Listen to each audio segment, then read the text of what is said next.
Have it away, Sharon. Okay, so, you might be wondering why we're doing a program on color theory. How many times have you looked at a sampler, and before you even looked at the pattern or the stitches, or just a piece of needlework, and before you even really looked at the pattern of the stitches, you thought, oh my God, that is so beautiful, and the colors just drew you in? Or how many times have you looked at a piece of needlework and thought, oh my God, you know, that is so cute, but why did she put that yellow in there? Or what was she thinking with that green? That's really, you know, I'd love to do that, but I gotta change those colors. That's all color theory. It's all about using the right colors. So when I started researching this, I learned a lot of cool stuff about color. Yellow. How many times can you think about seeing the color yellow on an airplane? The answer is 0. And the reason is that a lot of people feel dizzy, and some people even feel nauseous when they look at the color yellow. And I thought about, as I was driving here, that I probably shouldn't have worn this shirt. So if any of you go bolting out to the restroom, I'll understand why. Blue is the world's favorite color. More people choose blue as their favorite color than any other color. But years ago, blue was considered a very vulgar, low-class color. After the birth of Christ, the Virgin Mary was pictured in a blue cloak, and blue became an elegant color. And the color royal blue, we've always heard the term royal blue and never given it a second thought. It's called royal blue because that color was actually invented in the 1800s for Queen Charlotte in England, and that's why it was royal blue. And probably a lot of you know that purple used to be the color of royalty, and that's because it was so difficult and expensive to dye, and so only the royals could afford it. Red. Newborns only see in black and white. It's several weeks before newborns get their color vision, and the first color babies see is red. And men love red. In fact, they've done research, and they've found that all other factors being equal, men find a woman dressed in red more attractive than a woman dressed in any other color. But the funny thing is, men don't have as many color receptors as women. So whereas we see cherry red and apple red and burgundy and magenta, they just see red. They like it, but they don't see red like we see red.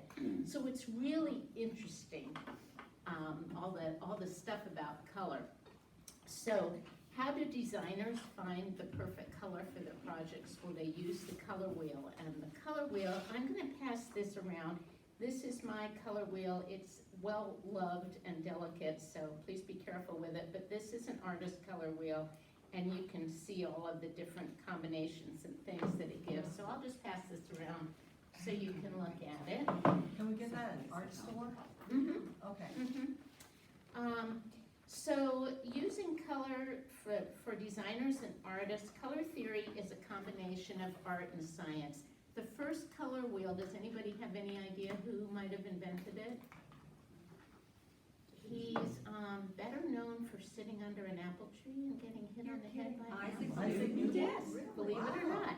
Believe it or not, 1666, Isaac Newton did the first color wheel, and it was based on red, yellow, and blue. And what he discovered is that if he started with red, yellow, and blue, which he called the primary colors, and then combinations of them to make a wheel of 12 colors, and spun it very fast, it blended into white, which was presumed to be the color of light, and so he assumed that that was the real color wheel.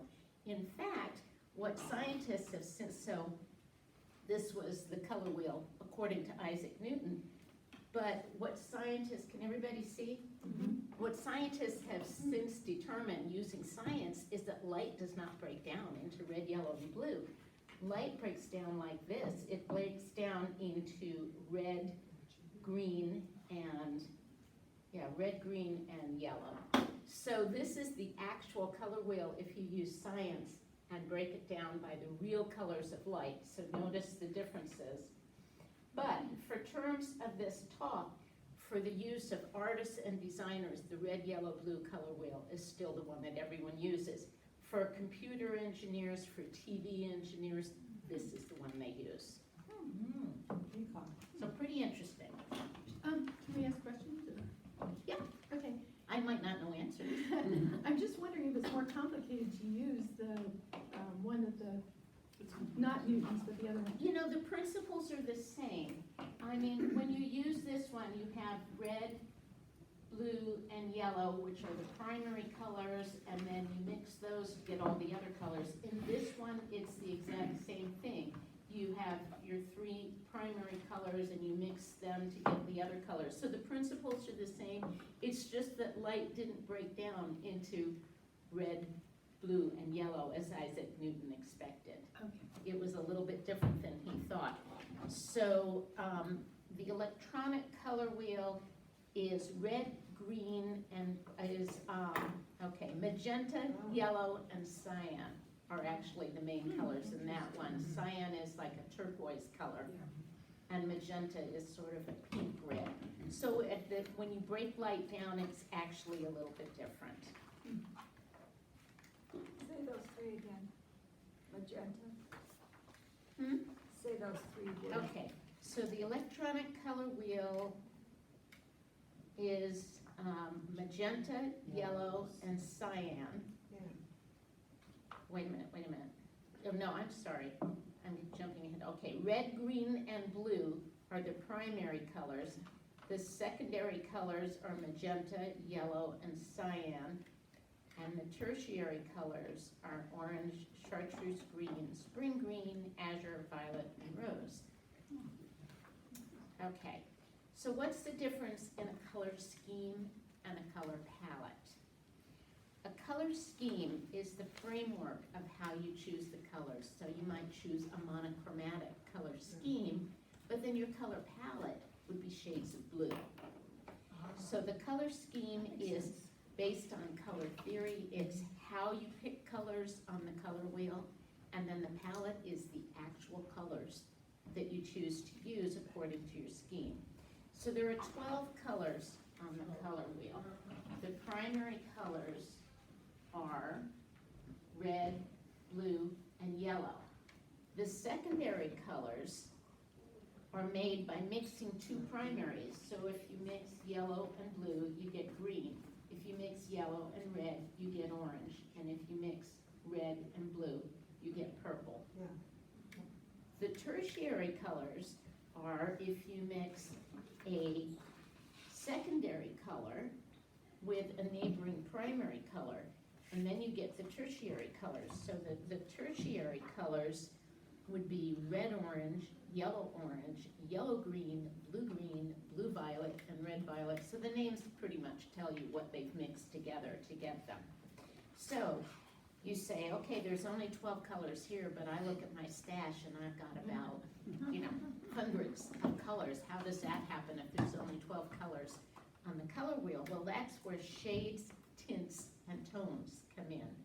A shade is when you take a color, you take red, and you mix a little black into it, and that makes it darker. It creates a deep, rich color. So you have a red, and then you can make darker and darker shades of that red by adding more black.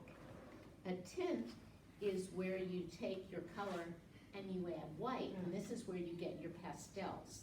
So it gets lighter and lighter, so your red becomes a rose.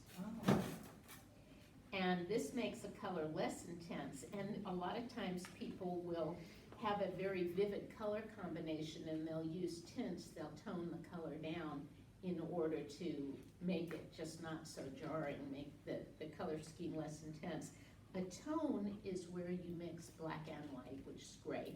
So you mix black and white with your color, and what that does is it doesn't make it pastel, but it kind of makes the color look more complex without making it look like a pastel color. So white and black are considered neutral colors, and that's why they're not on the color wheel. Color harmony, I know this is just a lot of definitions. Color harmony is what allows you to kind of look at, okay, how do colors go together? Sometimes you look at something and the colors just clash so badly. I looked at a picture online of this person who had done a room. Now, it wasn't the way I'd do a room, but she had taken orange and shades of oranges to pinks to reds. and done her dining room that way. And it actually, I mean, it was very modern looking, it wasn't my style, but for what she did, it looked good. But then she put a plant there, and the green was just like, ooh, it was like fingernails on a blackboard, because, I mean, it's nice to have plants in your house, but it just didn't go with her oranges and her pinks.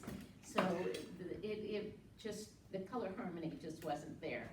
So looking at color schemes then, the first one is monochromatic. So monochromatic is where you take one color, and you can see on this color wheel, what they've done is they've done tints and tones, because they've added black here, they've added white here, and made it lighter. And so if you did something all in these blues, that would be monochromatic. So here is a little sampler that's just all done in greens. So that's a monochromatic. And there's a little bit of black and a little bit of gold for accent, but basically this is a monochromatic color scheme. Here's another monochromatic. So the next way of looking at colors would be to do analogous, and I found so many of these when I was looking online for examples. This was probably the easiest one to find. So analogous means that you just take three colors that are next to each other. So that dining room I was describing, she did these three, which weren't three I would have picked, but you know, whatever. But analogous means you pick any colors that are side by side on the color wheel. So these are just examples of different combinations of analogous colors that you could use. So here in this one, she's used from blue-greens into blues. This one, she just basically started at yellow to orange to yellow-green to green and just went all the way around the color wheel on this one. So it's all analogous colors just going zigzagging up and down. And this one, she kind of did the same thing but put a little bit more pattern into it, but it's still basically using analogous colors. I think Jenny Morrill does that too. Yeah. Yeah. So when you use analogous colors, 3 or 4 colors beside each other, you get a very balanced design. This is a versatile color combination, but it can be overwhelming. In order to balance it, you want to choose one dominant color, use the others as accents.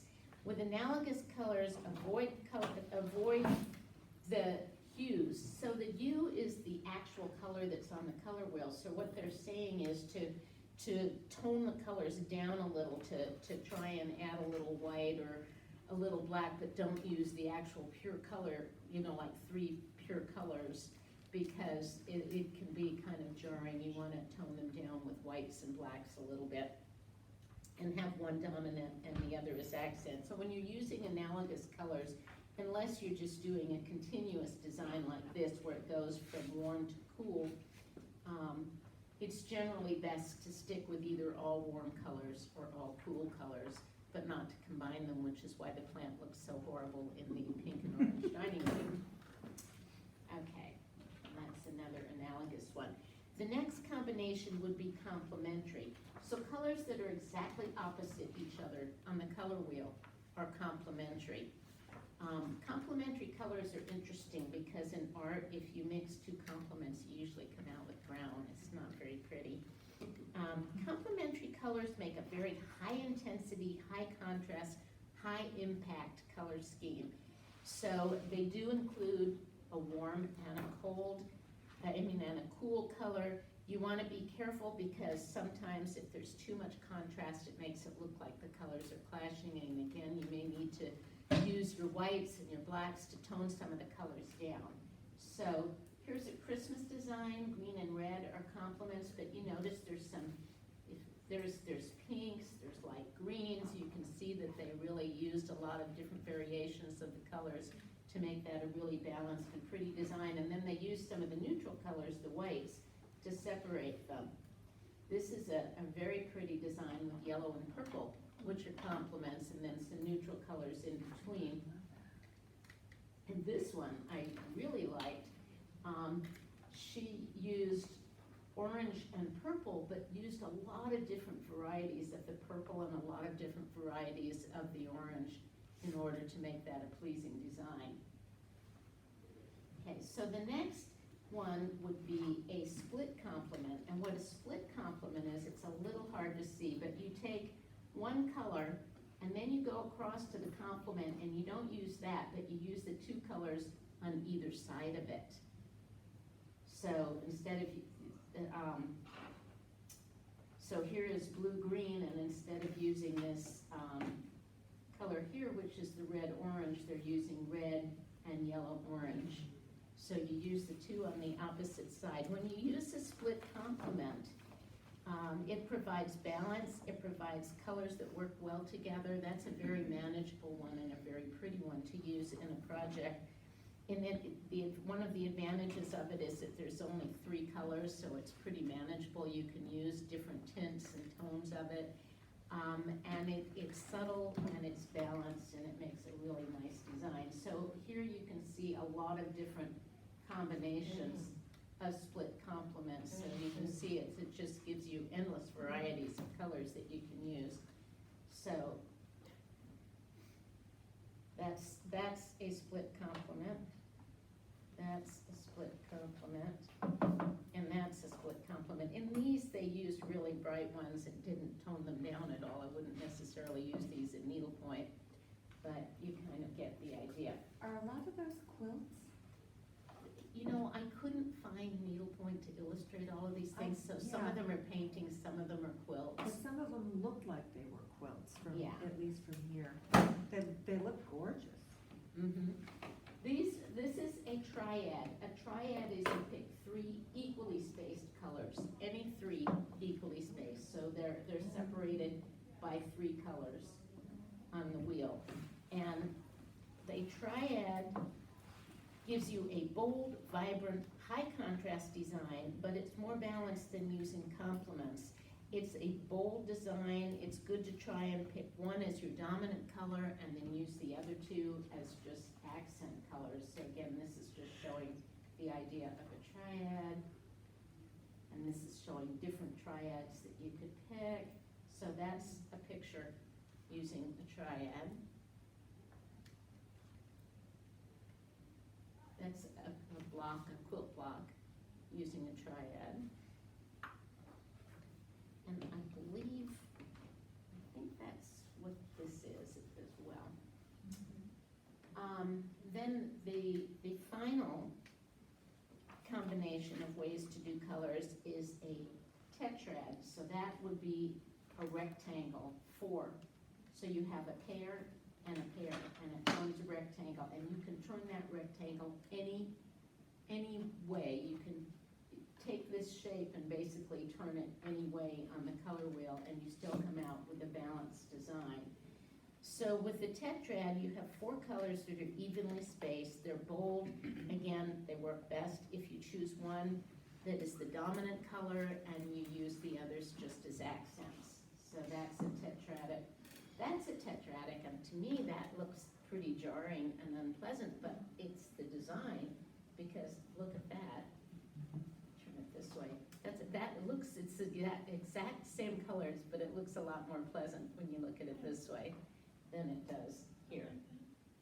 At least I think so. That courtyard scene reminds me of a couple of needlepoint designs. Okay, so the color wheel is divided into warm and cool colors, and most people understand about that. It's thought that the warmth or the coolness of a color affects how people feel about the color. According to color psychology, different color temperatures evoke different feelings. Warm colors bring coziness and energy. Cool colors are associated with serenity and isolation. So the warm colors are red through yellow, and the cool colors are blue to green to purple. Then you have hue and saturation. So let me show you some of these things, and luminosity.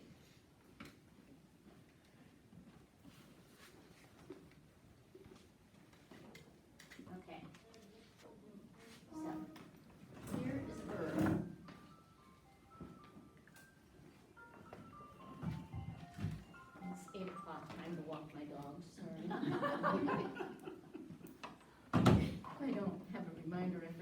walk her, and then she finds a place in the back room. Okay, here's a little bird.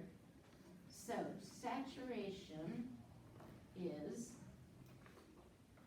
the intensity of the color. So I can totally desaturate it, take the color out entirely. I can slowly add color. I can hypersaturate it and exaggerate the color. So saturation is how much color you have. Lumosity is how much light you have. So I can make it very dark, take the light out. I can keep adding light and make it really bright. So both of those affect, not so much in needlework, but certainly in other types of art.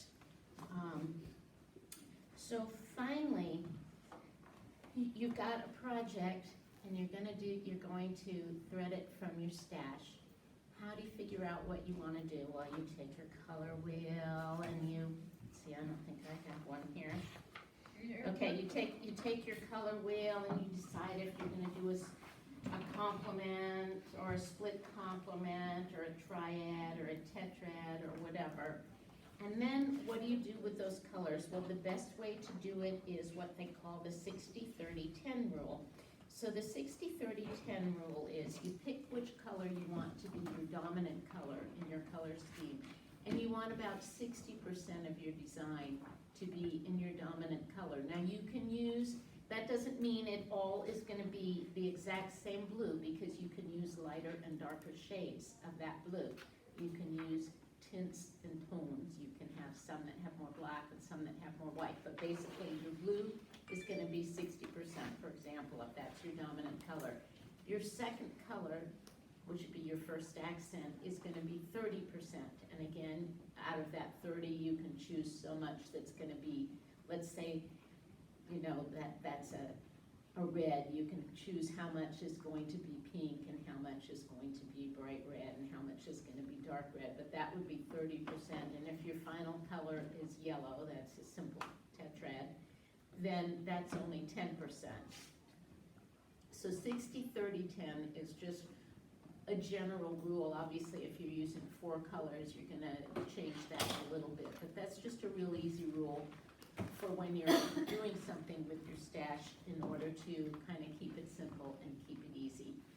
So, now you know all about color, at least you have some ideas. And I think the main take home I wanted you to get though is that if you're sitting and you're looking at a blank canvas and you're thinking, okay, here's my stash and I've got all these colors, how am I gonna do this? And then you think, all right, I really wanna use this yellow-green. Well, I could do a triad, and I could do red, orange, and blue, violet, and yellow, green. Or I could do a tetrad, and I could do yellow, green, blue, green, and red, orange, and red, violet. Or I could do the complement and just do these 2 colors. I mean, you now have some rules to guide you for ways, instead of just saying, does this go? Nah, I don't like that. Does this go? You know, it shouldn't be haphazard. There are actually some rules you can follow to guarantee that you'll come out with something that's harmonious and pleasing to the eye. And then once you know what your basic colors are going to be, then you can start looking at, okay, I picked blue, but I've got some lighter and darker shades. I want to use some of those. And then I've got this green, but I've got some lighter and darker ones. I want to work those in. So that's basically how you start. Now, what we were thinking was, and I think Shirley mentioned this at our last meeting, that we would do, let me get to it, a project next month to kind of incorporate this, and the project that was suggested was the Ort box. I don't know how many of you are familiar with this, but this is just, it's done on interlocking canvas. It's really cute, and it's just a little box that you stitch it flat, and then you cut it out and stitch the sides, and you come up with this little box. And so, if you're interested, I'm gonna pass this around. I have the PDF. There's no charge for it. I will email it to you, and your homework assignment is to pick threads from your stash using color theory And to be able to say, well, I did a triad, well, I did a tetrad, I did a split complement, come in next month and tell us how you did it. If you do not have, why don't you just pass that around with it? If you don't have email and you would like a copy, put your snail mail address and I will mail the PDF to you. There is a second option, which is this one, and the difference in this one is that it has a little pocket on the side. However, there's a $15 charge for the pocket. So the It's other an one, updated version of the instructions. Yeah. The original one was a chapter project book, so that's why it's free. And this one she designed separately, the artist, so it would be reimbursing her back. yeah, and she said if anybody wants to do this, that she wants everybody who wants to do the $15 one to just indicate that and then pay me, and she will do one order to me and I can distribute it. That's how she's gonna do it. She's very trusting.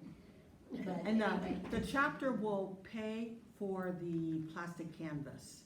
or That, the interlocking. or the canvas, not interlocking plastic canvas, so you don't have to worry about that, it's just bringing the stash. Yeah. But we will provide the interlocking canvas. So I'll mail the PDF to anyone who's interested, and then you need to look it over, pick your threads, and when you come to meeting next month, we will have the canvas for you. And we'll get started. If you're unsure, bring it anyway, and we can help you pick it out. And then while that's passing around, I have a little group activity. So I have 5 pictures, so we need to split into 5 little groups. And I think there's about 14 of you, so 2 or 3 people. Maybe Nancy, you and Mom can do one. And you two can do one.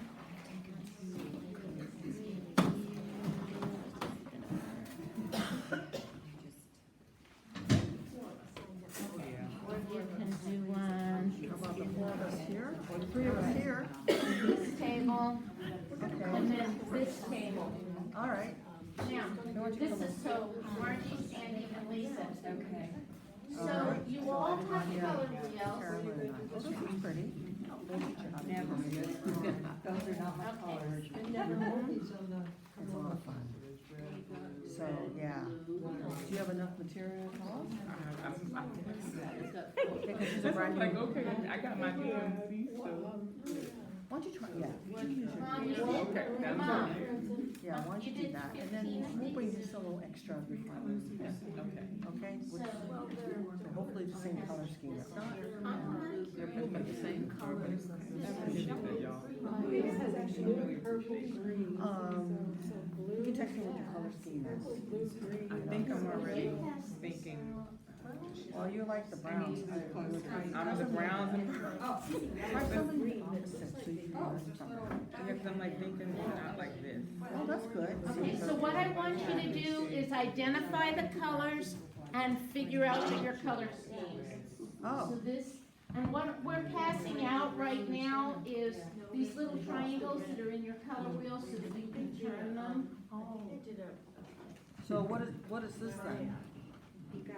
This is us determining, You have to figure out what color scheme you're using. oh, So this is your, this fits on here, so you colors on it, figure out. okay. I'm gonna do, it, but I already have my own, I have the other pad. Okay. Oh, you want me to just write that down? That Shirley has $15 pattern, or, No, no, you don't pay. no, if you just wanna do the regular one, it's free. No, For the $15 $15, you wanna do it. Oh, okay. Okay, wait, let me finish this. Yeah. Okay, You don't wanna do your arrows? Oh, yeah, we do. Oh, okay. Oh, no, you got your own too. Oh, thank you, Connie. Thank you. I didn't understand. So, oh, the box is here. So see, I'm The thinking, box, this is here. Oh, I get it. See, and then there's a little one. So we do our own. Oh, I get it. So it's like this?